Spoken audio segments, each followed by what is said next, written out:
This week on Phantom Power Hour. That one, I was like, I get it. I get it now. I understand what this is for. And I had it for 3 months, and then I resold it. I don't know. I don't like that take of... But I think both those conversations are silly, and it's like, what makes you faster?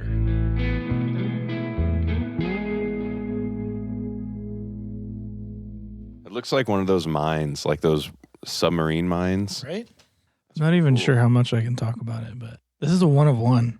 This can't go in the video, but it sounds ridiculous. Like, what do you use it for? Is it for just ambience? Like, is it like a really cool room mic, or can it just be anything?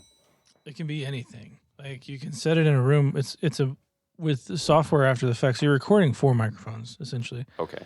But they're set up in an array, and then that array gets decoded and re-encoded into a stereo file. So you're taking 4, and then it can mess with the phase, and I don't know exactly what's happening, but then you can use that and put it in a decoder, and then so if I have it sitting here, like have it just listening to you, or it can do super wide stereo, and we can hear the reverb of the room itself. It compensates for reverb in a room, and with that you can get it all back. That's so cool. It's dope. I was just listening to somebody talk about kind of like modeling reverb. And I guess I don't know anything about this other than the small snippet that I heard, but I guess it's something that people have been doing for a while, where you can just like record the ambience in different locations of a room and kind of compile it to build a reverb of that room, sort of. Oh, yeah. You can use ambisonic mics to do that too. Ben Jordan, I love this dude. He takes an ambisonic mic, not this one, but something like it, and takes it into this crazy tunnel, records with it, and shows you all the different ways you can use an ambisonic mic, and then he makes a reverb of that tunnel. It's so cool. His channel's ridiculous. Is there a company out there that has like models of, because you have like cathedral reverb and you have things like that, but what if I wanted, like, I want my reverb to sound like the Oval Office, like they're neat. McDSP.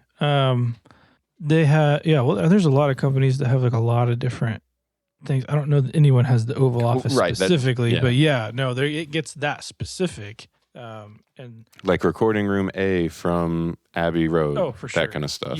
Yeah. I mean, the built-in stuff with Avid, thousands of different rooms, and all of them are very different. And there's a few that I always go to and treat them a certain way. I was like, that's a really cool drum sound, because they're all impulse loaders essentially. So they're not like overly sexy reverb plugins, but that's how I like to use them, because like they're specific spaces and they do a specific thing. And instead of like an algorithmic based thing, if you're getting into like non-linear reverbs, then it gets really cool. Yeah.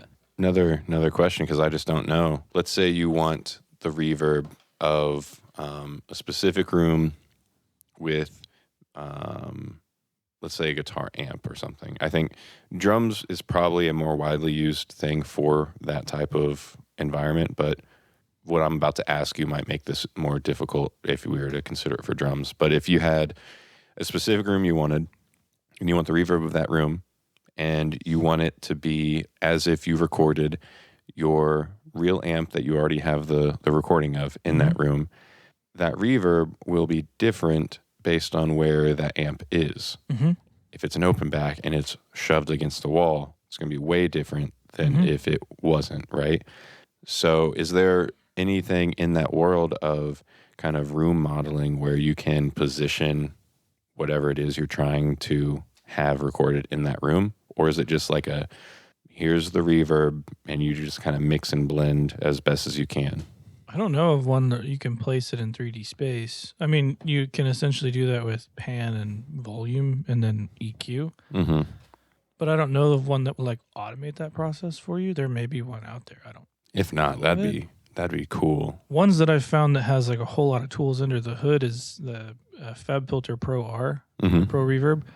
That thing is super powerful, and it gets at the heart of kind of what you're talking about, like everything being recorded in one space. Because, I mean, what's the thing that we think of when we're hearing something naturally, it's how close is it, how far is it, And it's how am I hearing this reverb standing in this position of the room, which is different depending on if you're in the corner or whatnot. Right. And you can get at the tools with Pro R really easily that way because you can control width and depth. And I mean, every reverb has pre-delay, but like you can get granular, Man, which makes it really cool. I don't know if I have Pro R. I don't think I've ever used it because I'm such a vintage verb boy. I just use Valhalla vintage verb. I love Valhalla vintage verb, but play with Pro R. Like I will. It's a next level. It does a different thing. Like, I mean, the rich chamber on vintage verb. Yeah, rich chamber, 1970s mode. Size all the way up. Yeah, I mean, it does that thing. That's what I go for with vintage verb 99% of the time.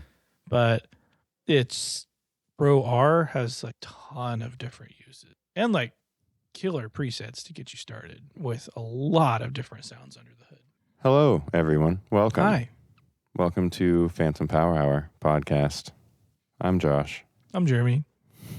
I want to get good at this welcomes thing at some point. Are we still doing the robot thing? I don't want to. I want us to have something cool. And I guess robots are cool. I don't know. I'm not much of a slogan guy, I guess. Slow Rogan. Slow. We put a lower third below you. Josh, Slow Rogan Townsend. Definitely more slow Rogan than Joe Slogan. That's for sure.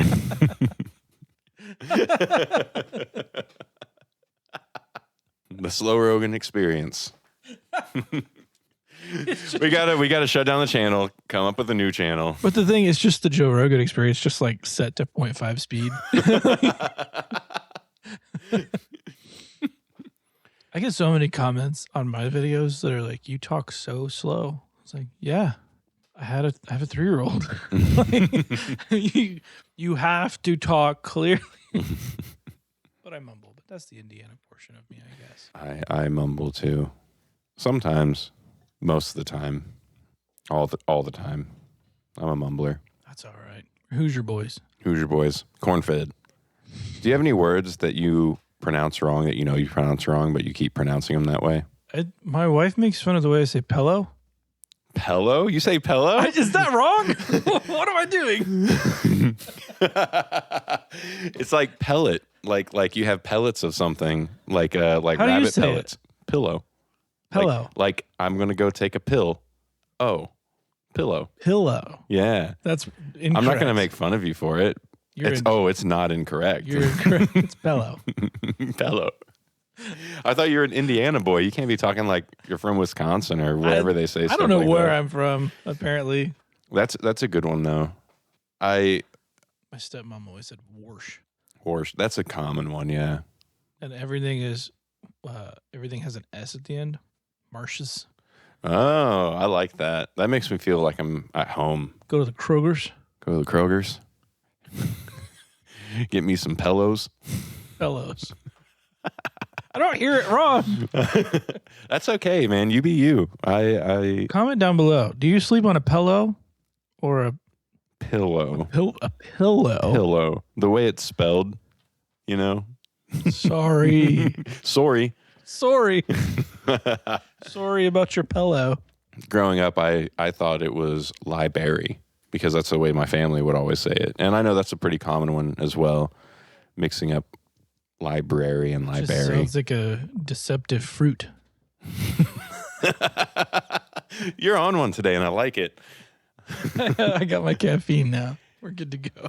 Have you heard of the group Buried Alive? But it's spelled Berried. Ooh. This is not my recommendation. Their guitar player is awesome. I believe, I don't want to guess incorrectly, but I believe that it's a couple. The bass player and bass, like the guitar player and bass player, I believe are a couple. But fantastic instrumentalists, especially if you're in that like super techie style music. Really innovative kind of playing styles and stuff too.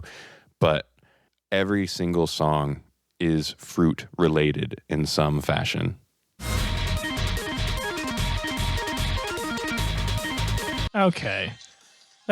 there's a portion of me that's like, people growing up and learning an instrument now, they've heard so many electronic things and absolute perfection that like they're going to be so much better than any other player out there. Like everybody, every kid playing guitar now is better than the virtuosos in the 80s. For sure. Yeah. And it's not even close. Right. Yeah. And they're 12, 11 and just outplaying like Yngwie. Oh, yeah. I mean, we talk about, everybody holds up Eddie Van Halen as like a killer metal guitar player, but like I could probably walk around these blocks and find like 4 kids who could play better than him. Mm-hmm. Just because they grew up listening to stuff that was surgical. Yeah. Standing on the shoulders of giants, though, like I have so much mad respect for all those groups paving the way. But yeah, when it comes to technical prowess, the bar has been raised so high and it's just getting higher and higher. And especially with groups that are getting more mainstream and technical, like you have the Polyphias of the world, you have the Animals as leaders, like those groups that are in Chon.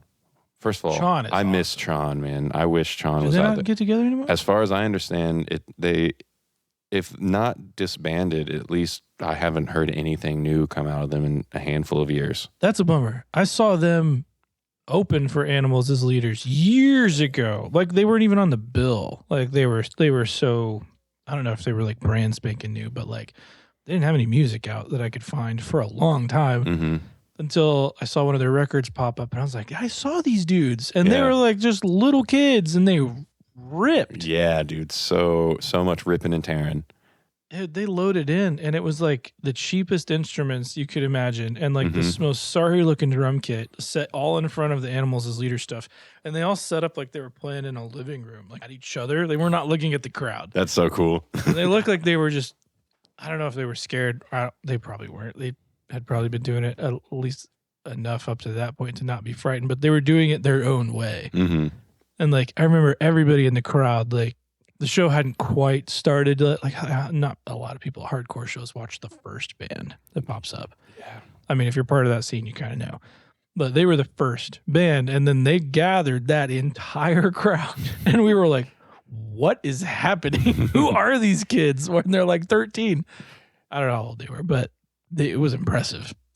They're impressive not only because super surgically technical players, but there was still a lot of musicality. Yeah. Because once you start to get that technical and surgical, you start kind of walking the line of, is this actually musical anymore? Or are you just playing really clean arpeggios? Yeah. Which I think to make a good band in that realm, like you could be technical all day and it's like, oh, okay, I'm just listening to an arpeggiator on a keyboard. Right. But like Chon does it really well and Tim Henson does it so well. Just writing hooks, hooks on hooks, and then executing those hooks. Yeah. It's crazy. It's wild.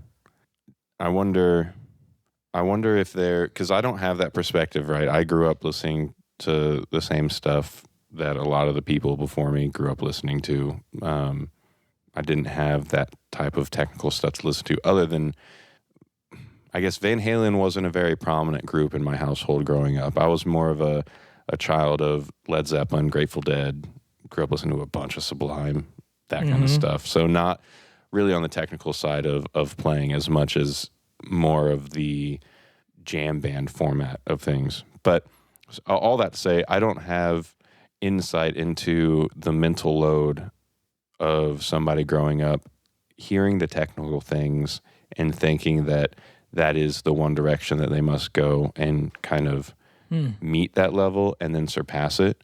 And I think that there's so many kids these days growing up, especially with the Instagram players that are trying to show off their chops and everything, which I love. I'm not giving any hate to any of that. I think it's a really cool thing that is just pushing musicality and this idea of practice and overcoming these different hurdles way harder than it's ever been pushed before. But I wonder what kind of mental load there is, the same way if you're a kid that's striving to get all A's all the time. And there's a portion of it where it's also like the musical equivalent of using like Photoshop to make yourself look skinnier or like prettier or something. I don't know. Because there's a fair amount of people, one guitar player in particular, I don't know his name, but he always pops up in my feed. And all of his reels blow up because they sound so good. Like kind of in the realm of like a Polyphia super technical thing, but it's very clearly fake.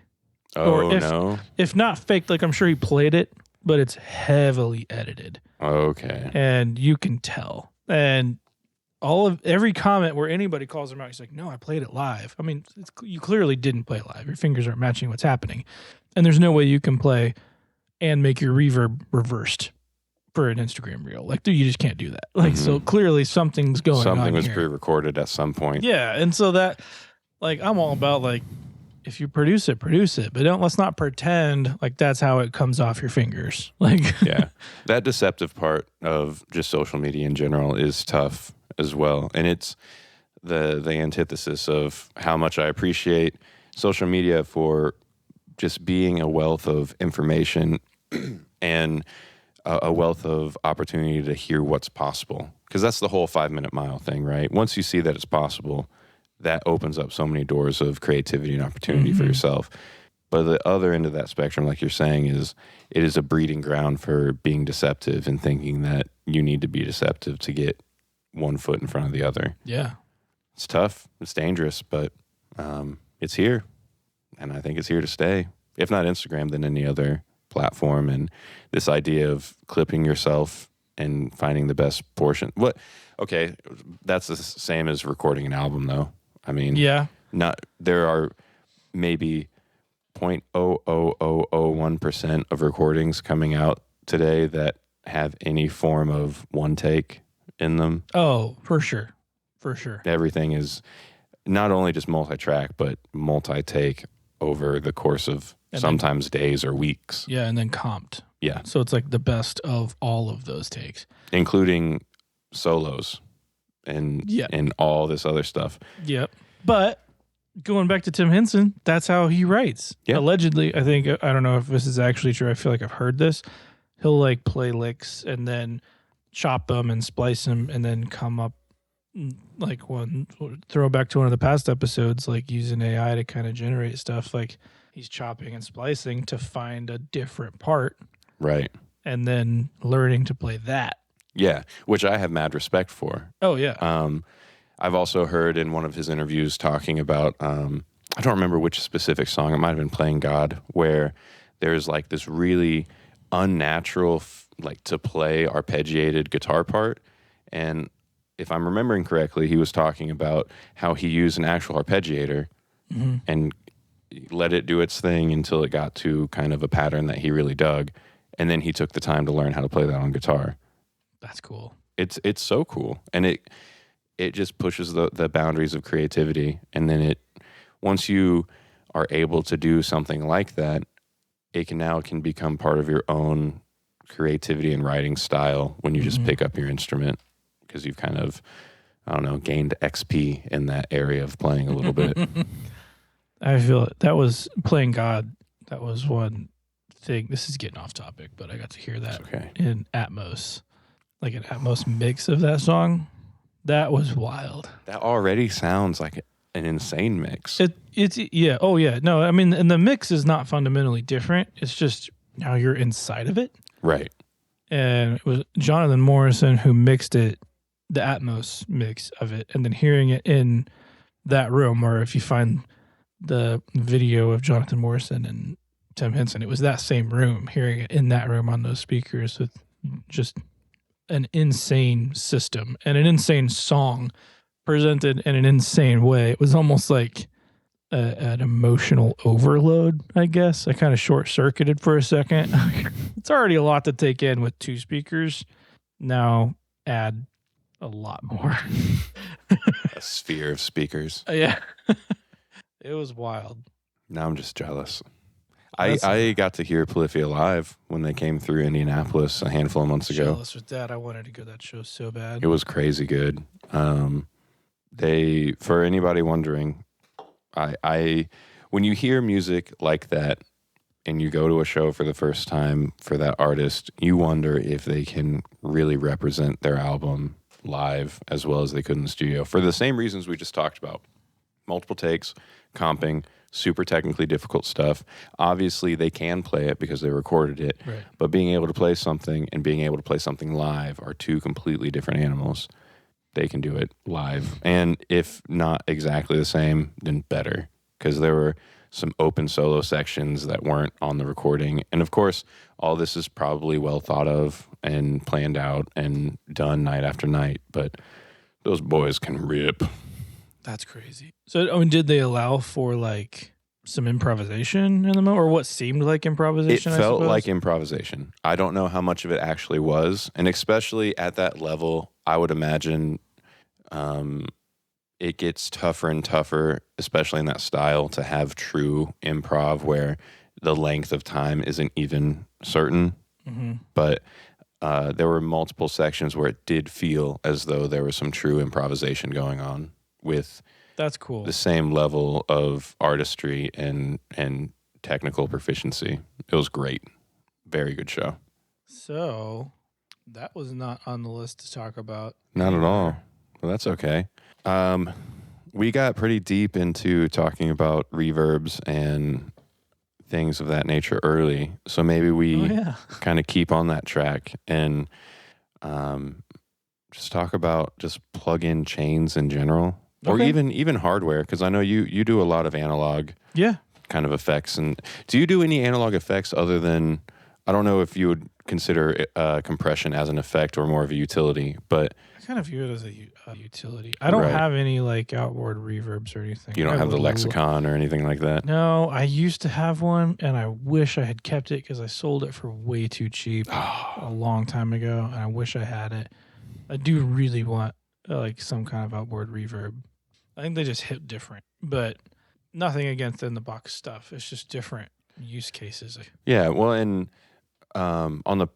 at least on the pedal side, I would imagine a rack unit would operate similarly, but you can load the buffer of like a guitar pedal reverb or something like in a Strymon family, a Big Sky or anything like that. You can push the buffer inside of that to saturate the signal a little bit, where maybe you could emulate that with specific plugins, but it seems as though unless you are specifically using a like vintage modeled tape delay or vintage reverb or something, you're going to get this kind of one type of saturated sound, that kind of stuff. But hardware, it reacts differently. There's no better or worse. It's just different. For sure. I think it's a workflow thing completely.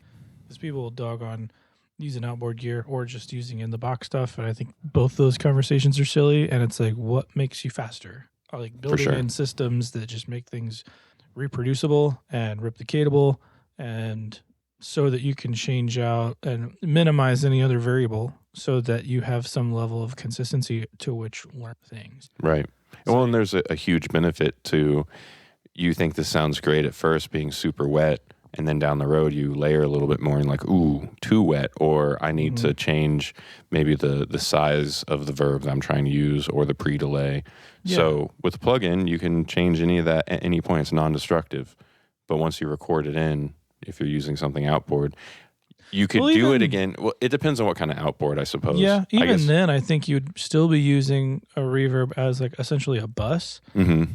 And then in place of that plugin, you'd be basically using like a hardware insert.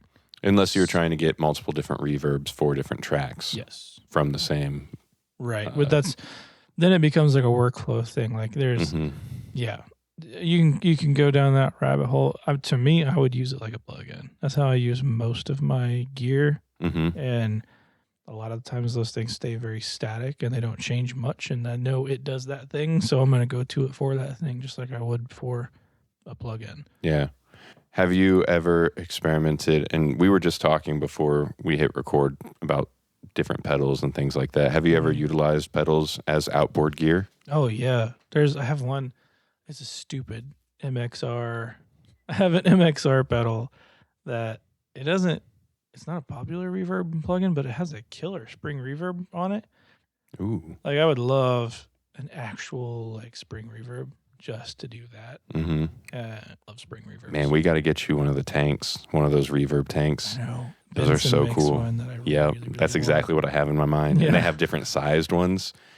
Those are very cool. My favorite amp that ever came through here was a Benson Chimera. Oh, yeah. Oh, I took a profile of it on my Kemper, and I play if I'm playing out, I'm mostly playing through that Benson. Mm-hmm. It sounds so good. Man.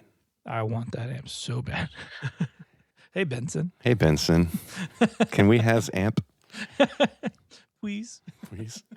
I do, in my little like home recording setup, I'll do outboard stuff through pedals. I don't have, I have 2 4U rack units that I built for my setup right now. I don't have any hardware in there. I have a rack tuner that's super old that I got in a bundled deal when I used to tour with a rack that had my head in it, a tuner, and then wireless in-ear gear. Mm-hmm. So that was perfect. And so I have that tuner left over that I don't think is accurate, but I don't have anything else to put in my rack, so I just leave it there. Right. And I have a super broken, like 2-channel graphic EQ that's super broken. Like the slides are all, I don't think a single knob's left. They're all bent. I don't know if it works at all. So that's not in there. That one's just under the bed. But throw it away, man. I have a hard time letting go of gear. There was one time in my life where I took some pedals and I traded them in to get some money to take a trip down to Florida. And I regretted all of that so much. Mm-hmm. And so now I'm a hoarder of gear. I get it. But if it's broken, you got to Marie Kondo that stuff, man. Yeah. Thank you. I appreciate you. But trash can. Yeah. Especially if it's broken. Yeah. It's just a lot to think about, especially gear wise. Like let me look around. I have a lot. It's a problem. It becomes more of a problem when your career goes that direction. Yeah. It gets so much harder, especially if you do so many different styles and genres and stuff. It gets so tough to get rid of any piece of gear. I bring it up. I don't have any outboard gear that you would normally find in a studio setup. Although I want to get a distressor now, regardless of what people might say about it. Divisive little compressor. Divisive little device. But I do use pedals outboard quite a bit. Yeah. On a bunch of different things. I love experimenting and just seeing what kind of sounds I can get. Like you said, throwing a pedal on a snare and seeing what comes out of it. Mm-hmm. But that's kind of just why I was asking, because that's my main workflow when I'm at home, because I don't have the option. And I love plugins. I have a lot of very cool plugins that are go-to for me. But for me, especially if I'm in the experimentation phase, something about having just this pedal on the desk and I can tweak the knobs in real time, or even record tweaking those knobs in real time, especially if I have like an analog delay and I want to get those fun sounds out of it. That is probably not impossible to replicate with a plugin, but a lot more work. And you are changing these automated settings here and there to try to get the same result. No, I feel you. There's definitely a point where twisting a knob feels good. And not just because of the knob's sake, not the fact that it's a knob in front of you, but it's like now you're attached and into the moment and responding to what's happening. Yeah. And it's different than holding a mouse Mm-hmm. and moving. I don't know why it's different. I think for me, there's this subconscious aspect of less option paralysis as well, because you can have a list of 10 reverb plugins that you have that all sound really cool and they all do their own thing. And you can spend days just going back and forth, tweaking them, and you're going to get good sounds regardless. Or you can decide, I want to use this specific pedal outboard and tweak some knobs. And all of a sudden, you still have tons of options, whatever that pedal has to offer. But you've kind of taken the time to run the lines and to set it up in the way that you can use it with whatever DAW you're using. And you just have... It feels more in the moment. It feels like you're saying more like you're connected to the process, as opposed to you're just kind of reaching out into the ether to see what this plugin sounds like or what this can do. No, I totally agree. And I think you could probably accomplish the same thing with some kind of MIDI controller, even if it was just one little knob. Mm-hmm. And you just right click like for sure, yeah, to get that same thing. It's just workflow. Yeah. What works for you. Yeah. I recently got the, I think it's PreSonus. Don't remember the model name, but I legitimately only got it because it had a motorized fader. Mm-hmm. So it has one fader and then it has some programmable MIDI knobs on there. Yeah. And it comes pre-set up to work with Ableton, which I use. Fader port? Yeah, the fader port V2. It was so serendipitous. I was watching a bunch of videos because I decided I wanted some form of just tactile faders to use at my home studio, and I don't need a lot. If I'm working on multi-track, like full drum setup and everything, I honestly I just don't have the desk space at my home studio to have a full blown just like 16 faders or whatever. Yep. And even if I did, it feels less productive for my own workflow because I spent so many years with just a laptop and a trackpad just editing stuff. But I did want the single fader, and it also has a pre-programmed record, stop, and kind of like transport keys and stuff. And when I'm tracking myself, I didn't realize until I got this how much time I was using and how much focus I was losing moving my mouse back up to the record button or moving my mouse back to wherever I wanted the track header to be and then clicking record between every single take. And so now I can just stop, back, record, get my 4 beat click in, and then I can record again. I'm sure you can do this in any DAW, not just Pro Tools, but with Pro Tools, it's just muscle memory doing takes for me because hitting 3 is play and record, and spacebar, Command Z, undo 3, and you're back right where you started. Yeah. So it's like it's kind of that same thing button. It's just on my keyboard. Yeah, and I would do the same thing too, like Control Z, and it'll take it back to the beginning of the measure, whatever I was working in. And you don't have to go buy gear to do this. You can MIDI program just about anything and just about any DAW to whatever combination of keys you want. But for me, that side of things is almost akin to plugins versus the outboard gear. Yes, I could spend the time setting up these custom MIDI patches for whatever I want, but it leaves me in this zone of, okay, I can set up this way. Oh, but what about this use case? Then I can set it up this way. And you can do the same thing with a reverb. But when you have that actual unit and it's pre-set up for a specific way that you can modify a little bit if you want to, then it for me at least, it opens up this, okay, here's how it works. You can do it this way. If you need to change it, you can. But now here's this tool, use it the way it's meant to be used. And for me, that helps my workflow and keeps me focused on the task at hand as opposed to getting way down the rabbit hole of how to optimize my MIDI settings if I were to like set up a Stream Deck for it or get a second keyboard with all my own custom MIDI functions and stuff. Some people are all about it. Yeah. And there's whole communities built around just speeding up workflow. And I mean, that right there will tell you it's not necessarily in the box or out of the box. It's what works for you. And I've tried a lot of those things. Like I had a Raven control surface where it was like all built around the idea of program everything and it'll make your workflow faster. For me, it didn't. For some people, I know they love that. I have it in the lounge right now. I was using it as a really expensive TV for a Nintendo 64 running GoldenEye. Worth it. But there's also this whole side to outboard gear where I think there's two main things that it can offer you. One is education.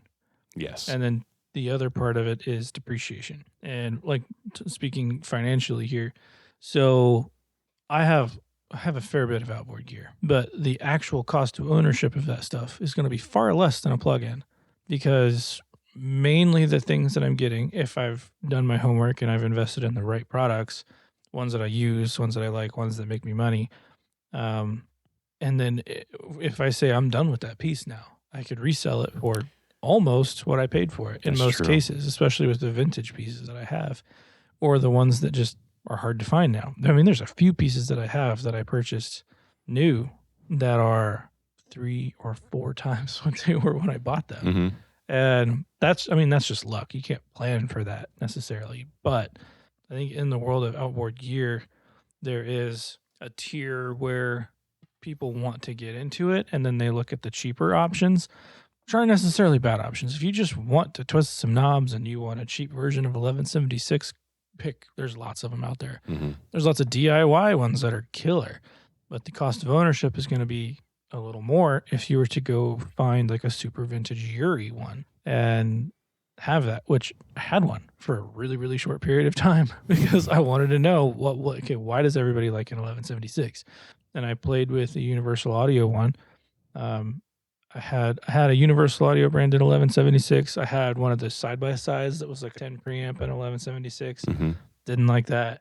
And then I got a Yuri one, like old school 1176 before it was Universal Audio.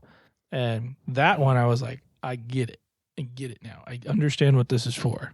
And I had it for 3 months and then I resold it. Mm-hmm. And now I feel like when I approach a plugin, I know exactly how to use it because I heard that original thing. I don't think you have to do that. You can learn how to use the plugin. But I was like, I just want to see what this is all about. Yeah. And then purchasing that 1176 cost me essentially nothing. Mm-hmm. But I learned a lot. Yeah. I think that one of the biggest arguments to be made for being pro plugin versus the hardware is just the cost of entry, especially as you're learning. And you do miss out on how quickly you can categorize the sounds of what these specific pieces of gear do. Yeah. You have to try many different 1176 plugins. You can't completely, fully, at least yet, completely replicate the feeling of hardware in every single facet. Yeah. So you have to take this experience of a wide stroke of the different flavors of 1176 and gather all that understanding before you can say, I know what 1176 should sound like. Mm-hmm. But if you can get your hands on a real one or a pretty good replica of one or something like that, then that just kind of shortens the amount of time of getting that understanding and opening your ear to it, right? You're one that does it really, really well. I don't want to cut you off, but No. you're talking about it. Let me find it real quick because it's really cheap.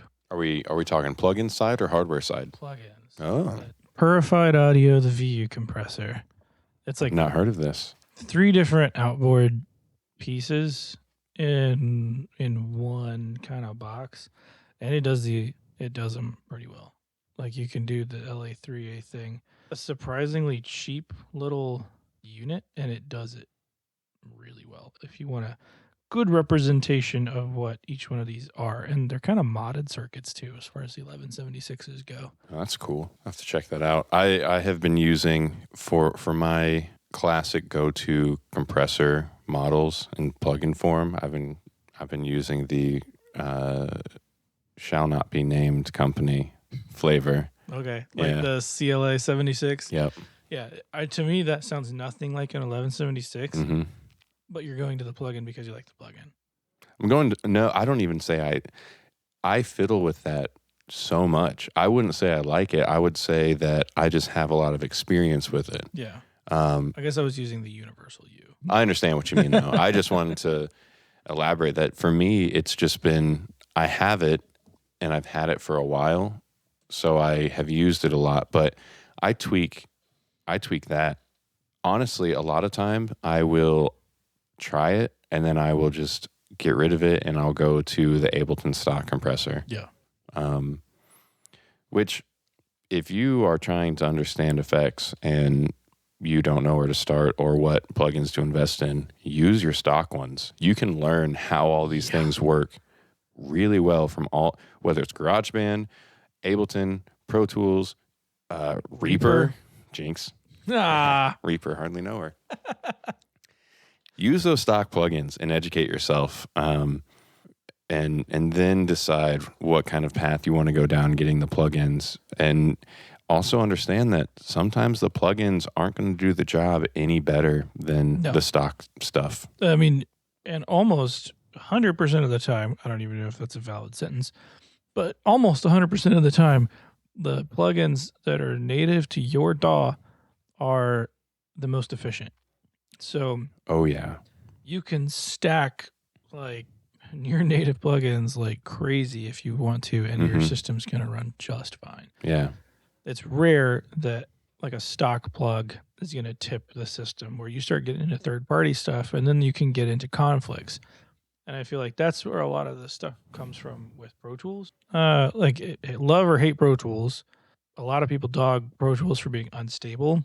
I think most of the stuff is user error with using third-party plugins. And I use Pro Tools Live a lot, and it's stable AF most of the time. Yeah. Yeah, but I'm going to knock on wood right there, but you don't usually experiment with new plugins in the live environment, though, right? No. Yeah. No, but I mean it's stacked and it's built up, and there's a hefty load on the CPU. But I mean, when you know something works and it's tested, it's fine. If you don't know and you're sitting here thinking, well, even just like a few plugins will start to bog my CPU down, maybe I'll try the stock ones. First of all, yes, try the stock ones. It will definitely help probably all the time, but I can't use an absolute there because I don't have experience in every single DAW. But from what I understand, basically every time the stock plugin is going to be way more efficient. And if you don't know, what you put on your master track is what is going to take the most CPU power, whether it's stock or not. So just be careful when you're stacking a bunch of stuff on the master channel. Something you can do to mitigate that is run everything through a bus and then send whatever you want through the master channel. And then, from at least what I understand, I'm not a professional in the mixing game, but use the master for your mastering, not for your affecting of the signals. Even if you're trying to saturate the master chain, maybe saturate it through a bus first and leave the mastering to the master aspects of the track. I think it just depends how you want to use it. Yeah. Because I've definitely done both, and I think there's just different workflows. For my own purposes, most of the time I'm hitting, I call it my listen bus before my master, and then what's on my master are like my meters that I need to see. Like tonal balance control lives there, source nexus if I need it to go out and hit something else. Like my utility type stuff is on my master. Now the benefit you get with your master is you can turn up or down your master, and then it's basically pre your plugins in most DAWs. Oh. So if you want to hit your mastering chain harder or less hard, you just turn that master down, and it's not turning the track down, it's turning it down before it hits those plugins. Kind of like a gain kind of structure. Like if you were to set like a trim plugin at your top position, that's basically how most master style tracks work, but at least in Pro Tools. And the few that I've tried, they seem to function similarly. Okay. And you can change that if you want to, but the thing you lose doing that is in a mastering context, I want to be able to control that volume. So that I'm building in that automation on the master itself, so then that I can print it. Gotcha. So on my listen track, I have a trim plugin kind of doing the job of a master, and then I'm using the volume of the track itself after everything else to ride that. So the end of the song is a 0, loud as it's going to ever be. But maybe the beginning of it starts 2 dBs down. And then I'm automating it up and down for choruses, and I'm automating stereo imaging stuff to come in and out. So what you're saying is you like dynamics? Well, so many of the mixes now, especially if a label's involved, they're so loud. So you have to kind of build in dynamics to get that perceived hit. Right. And that's you just have to build it somewhere, because most of the notes you're going to get are, hey, my vocals aren't loud enough on the verse 2 or something. So it's like, well, now I have to move this whole thing up and down as blocks and think about it as sections of a song rather than the song as an entirety. Yeah. If that makes sense. It does. It does. Another note I think is worth hearing if you haven't heard it before, and I don't know if this applies to other DAWs. I'm an Ableton guy 99.9% of the time. I need to learn Ableton. I've worked in Pro Tools. Honestly, for Pro Tools, because I don't make most of my living using the DAW, I don't want to invest the money in the DAW. For sure. And I don't have to share projects between people. Yeah. If I were needing to do that, then I would probably own multiple DAWs. That way the workflow is just way easier of send me the files, send me the project. That way everything's loaded in. I don't have to re-import, because there's so many things that can go wrong when you do that. And if the person sending you the tracks isn't savvy on that end of things, then they might not send them to you in the same kind of format that they were in the program in the first place. But in Ableton, at least right now, July of 2023, each single track operates on a single core of your CPU. So even though it's a multi-core program, if you have track 1 stacked to the gills with plugins and everything else is empty, it is still you're gonna kind of reach that threshold and crash Ableton or freeze up or get artifacting in your audio, because it's only utilizing one core to process that track. So that's another reason why you might consider utilizing buses, sends, and returns instead of putting the same Valhalla vintage verb on 2, 3, or 4 tracks and using the mix knob. Send it all through a bus. Not only is it better for kind of cohesiveness of everything and the way you would actually do it if you had the hardware, but also it's going to greatly reduce your kind of ceiling of processing power for your project. That's an interesting thing. Yeah. So all this talk of plugins, Jeremy, obviously there's blanket statement, kind of do this for a vocal chain or do this for a bass chain. But from your experience, do you have a template set up already if you know what kind of group you're going to be mixing? I think it kind of moves. Yes, is the short answer. The longer answer is it changes with every project that I do. And I don't use it in a way that it boxes me in. Mostly it's everything's set up so that I can use anything and everything that I want, and it's right there at my fingertips. I don't have to use it if I don't want to. So it's not like I'm pre-mixing every song that comes through. It's more about having all of those things that take mental capacity and keep me from being creative and take care of that stuff so that I can be creative really quickly. So having like all of my routing, so I can just drop the drums in and it's routed everywhere that I could possibly want it. And I have my go-to compressors or EQs are all right there. Vocal effects are where I find it to be the most useful, and that's where you're normally doing the most things.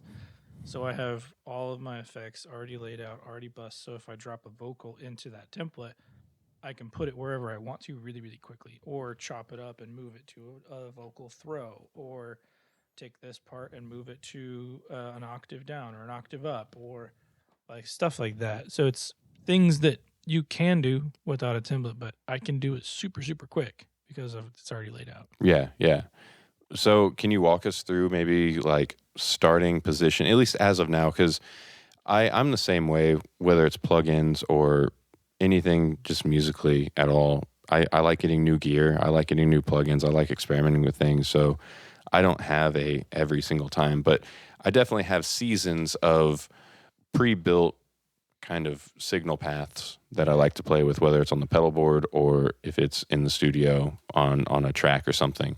So vocal chain, for example, what does your default starting place look like? Most of the time I've already run it through an EQ and a compressor going in, and that's typically a Neve 1084, so like a kind of a 1073 style thing. And are we talking hardware at this point? Yeah. Okay. This is the preamp, and then that's going into a distressor 95% of the time, and it's hitting pretty hard.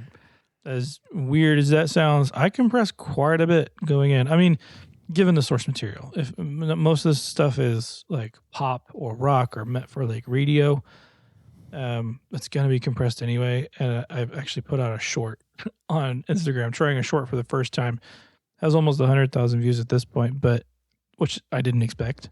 And a lot of the comments on it are like, "Why would you compress going in? That's really bad advice." I feel like most of you would be really surprised to know that no, those 12 dB that I'm doing going in are only maybe a third of what's happening over the life of that track. Yeah. Compression is not a bad thing. Bad compression is a bad thing. That take makes me. You wouldn't say the same thing if you were compressing your guitar going into an amp. Well, any amount of overdrive is compression, Right, exactly. Your amp itself is applying compression if you're using a tube amp. Yeah. Even if you're not. It's I don't know. I don't like that take of why would you compress it going in. Obviously, it is a more like destructive way of doing it For sure. because you can't undo it. Right. But it's hitting everything else in a much different way than if it weren't compressed. Yeah. And you know what result you're going for, Yes. and you're doing it based off experience. Yeah. And if I'm sending tracks to somebody else to mix, if I'm not mixing it, I'm probably going to be lighter handed, or I'm going to ask the engineer what they want me to do. And this happened just, a couple months ago where they wanted me to lean really, really heavy in. So I did. And we actually stacked 2 compressors for that one. So if you were mad better about, not let Instagram hear that. if you're mad about the distressor, just let me tell you about the one after it. But then there was another one where I just did like a gospel, like a Southern gospel record, and they did not want it at all. So I didn't, but I used a different microphone that has a way bigger capsule in it, and the mass of that capsule is really, really heavy. So what does that translate to? It's compressing. Natural compression. So I'm not necessarily compressing on the VU, which the Distressor's VU is way more sensitive. If you were going to look at like your plugin and it has like a natural VU, and what you think is 3 or 4 dB is probably not, probably a lot more than that. The Distressor is way more sensitive. So when I say like I'm hitting 12, like we're probably hitting somewhere pretty close to the same range, especially given attack times. But when doing with the Southern gospel thing, I know singers want to hear their voice compressed, and they tend to react and sing a lot more when it's compressed. I mean, not to oblivion, but you need a little bit of that. And so giving this guy like a heavier capsuled microphone worked really, really well because it didn't react to micro transients the way that some of my other microphones might. So it was naturally compressing just in the air. And when it hit that capsule, so I didn't have to do it on a compressor, which made the engineer happy, but I essentially got the same result. Yeah. Would you ever like split the vocal line and have one in getting compressed going in and have a raw take just to save in case you do need to go back and do anything? Or is that... But it gets, I don't know, it gets weird for me with that. I know that may work for some people. I would rather commit to a sound, and that's the sound. I like that, yeah. I've even tried setting up 2 microphones in a session and like, oh, I could try this one and switch back and forth, but inevitably I get frustrated and I just go with one because I'm like, I'm just going to use this one. I'm the same way with my bass tones. I have on my head that I use right now, I have 2 outputs. One's pre-EQ, one's post-EQ, and I can mic the cab. And I've been in scenarios where like, give me all 3. We can either mix them together, or I can use one over the other, or for different parts of the song and go back and forth. What do? I use one. I use the post EQ. Yep. Because it sounded the best, and trash the other ones. Or it's the most consistent. Yeah, or the most replicatable. Or like there's a whole list of reasons why you might use one over another. And yeah, I think we get a little too caught up about certain things. I don't know if I'm answering your questions well or not. I think you are. It would help if I remembered what my questions were. Oh, I was asking if you would split the vocal line out. But back to the vocal chain. So probably preamp, compressor. And in the box, there's a couple things that I'm always doing. Either a distressor, or more often than I'm using like a multi-band compressor to kind of do the de-essing thing. And that's typically like a Fab Filter Pro MB. My channel strip of choice is typically like a Metric Halo channel strip. I love it. I think it only came about because I knew everybody was using an SSL style channel strip and I wanted to be different. What does the channel strip do? Does it imbue a specific character? Is it just okay? So there's going to be like a little bit of influence that comes from whatever piece, and your popular ones are like your like API style stuff, Neve style stuff, SSL, and then Metric Halo. There's a lot out there, but those are kind of the main ones. I mean, there's also stuff like Mick DSP makes killer stuff. Metric Halo is the one I settled on because it has a really, really transparent EQ. Well, I don't know if transparent's the right word, but a very effective EQ. I'll say that. and a lot of other tools that you can get to really quick. And more compression, which I'm using every time. A super handy gate if I need it, and all of it's right there. Nice. After that, typically RVox doing more compression. Yep. What's your, you have multiple compressors in the vocal chain. Oh, yeah. What's the kind of, if you think gain structure from maybe like an overdrive pedal standpoint, what's your compression structure usually look like? And I'm sure case by case it changes based on how they sing, what mic you're using. Oh, yeah. But generally, let's talk about after you're in the DAW. So just disregarding the input compression, do you normally hit it a little lighter first? I'm normally hitting it lighter in the box across the board. Okay. So Metric Halo is doing 3 to 5 dB on its thing, which I think it's set to smooth, which I have no idea what that is in there. I've built a preset and I've long since forgotten what I did. And then RVox is doing a little bit more, and that's about where I'm building in stuff to taste. Like if this is a slamming track, like it's gonna get slammed right there typically. And then there may be other EQs and other shaping things in between Metric Halo and RVox, and that changes on a case by case basis. Sometimes there's nothing. Yeah. Because I also have another outward compressor, and I don't think they make it anymore. Inward Connections TSL4V. It's basically like an LA2A. But I'll set up all of my vocals going to a track, and then all of those will get sent out to that. And it's like a finishing touch. Like any engineer, producer I've brought in and showed them that on a main vocal, they fall in love with it, and then they go see how much it costs. It was stupid. That's when I was talking about that's gone like 3 or 4 times more expensive than when I bought it, because it was a deal when I got it, and now it's not. I think they're stupid expensive because they don't make them anymore. Right.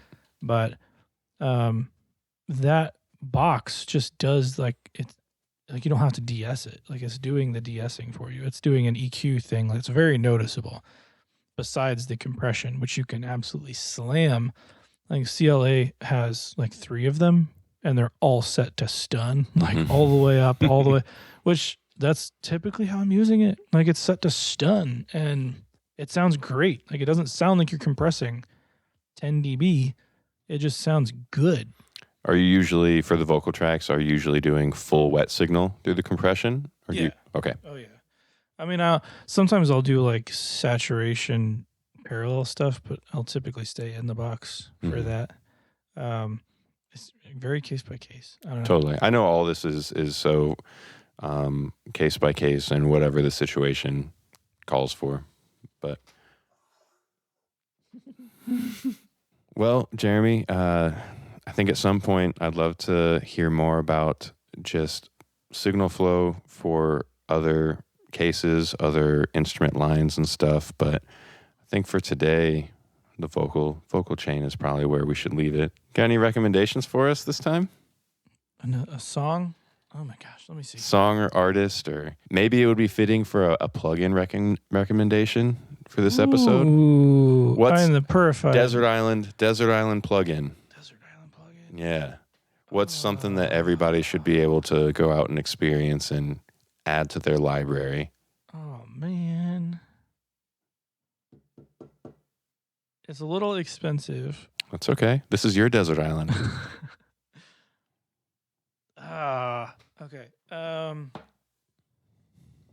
so torn. You can have tough. 2 desert islands if you want.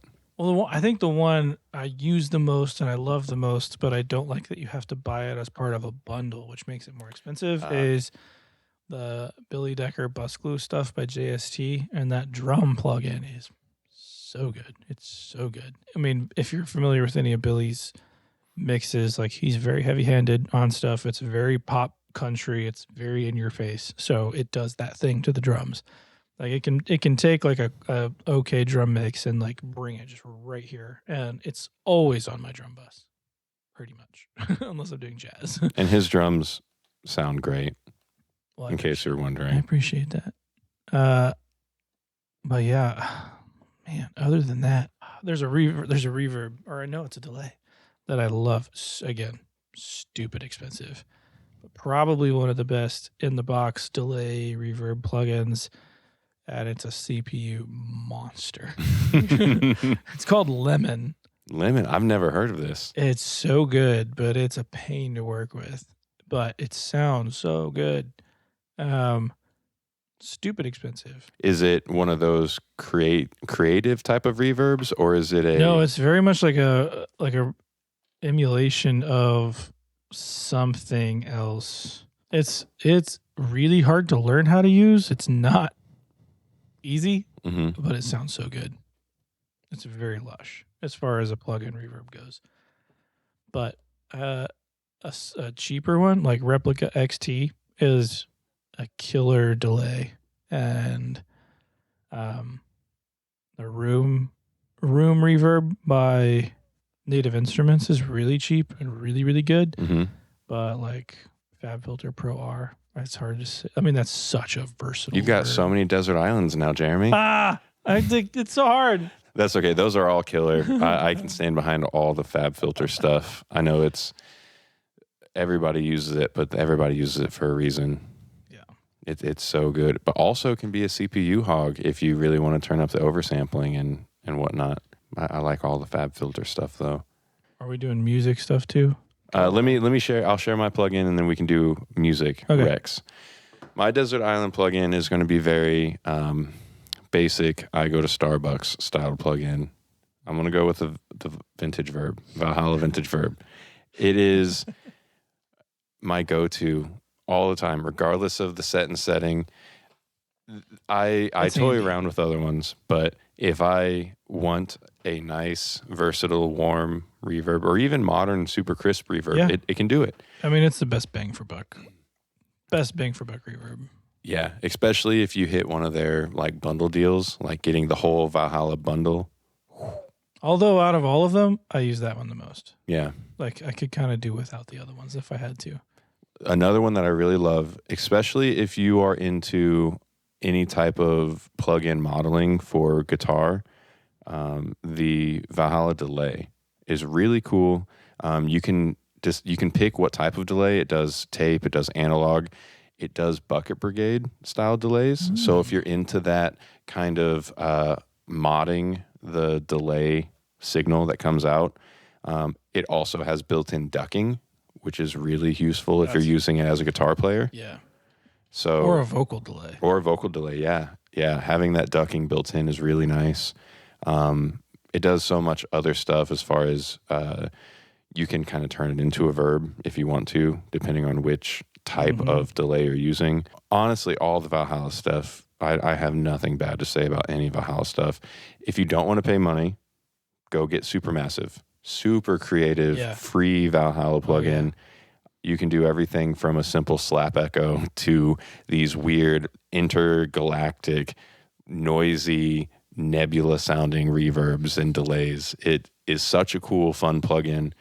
But if I had to pick one, it would be the vintage verb. What about song Rex? Music. Can I do like a whole record? Do it. What's a good album, man? Conditions, Full of War. Killer record. This one. No, I set the focus. Yeah, we have Manuel on there. Manuel. Manuel. Hit me with some highlights of Full of War. You said Full of War. What do you like about it? It's like the nostalgia of like a killer pop punk record, but it's just so hooky. Like if I was it's hard to pick between these two, but like I was super into Abandon as well, which will probably come up on another one. Okay, a little teaser.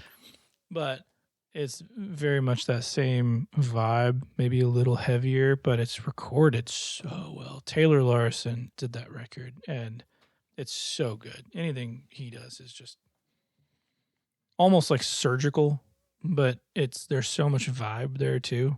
It's so good. Check it out. Conditions, Full of War. I'm going to pull up mine. I know the artist by heart. I just want to make sure I rec the right song. All the songs are great, but there's one in particular. I'm going to have to start picking lighter records. I feel like everything I've done is heavy. That's okay. Listen, I'll be recommending some heavy stuff too. For today, though, my recommendation is another indie artist, friends of mine. We did a handful of like short tour legs together and stuff. Lipstick Jody is the name. If you are into just automatic, just nostalgic feels, but also bangers, so you could be having a house party and you can bump these songs, or you could be driving down a country road with the windows down and just feel like you're reliving childhood, no matter what age you are. Lipstick Jody. I love their song How, but honestly, any of their stuff is phenomenal. I believe they're a Michigan-based band, if I'm remembering correctly. Okay, So, Midwest. yeah, repping the Midwest. Upper Midwest. Upper Midwest. Killer songwriting, really cool tonal structure of their instrumentation, and the hookiest of hooks. It's just all around good stuff. So check out Lipstick Jody. Their song How is one of my favorites, but you can't miss by just randomly picking any.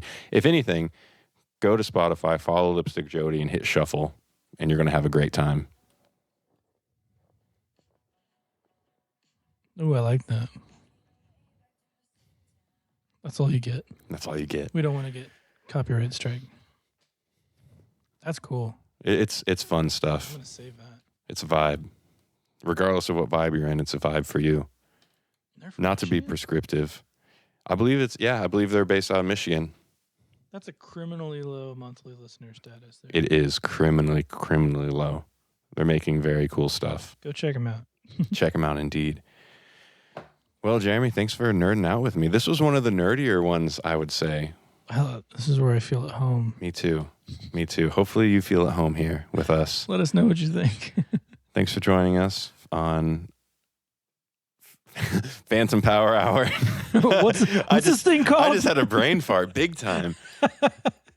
It's time for lunch. Time for lunch indeed. If you like any of this content, let us know down below what some of your Desert Island plugins are, and hit that like button, the subscribe button. If you didn't like it, send it to someone you don't like so they have to suffer too. And we'll see you next time. Oh, Got him. It's got to be below the knee.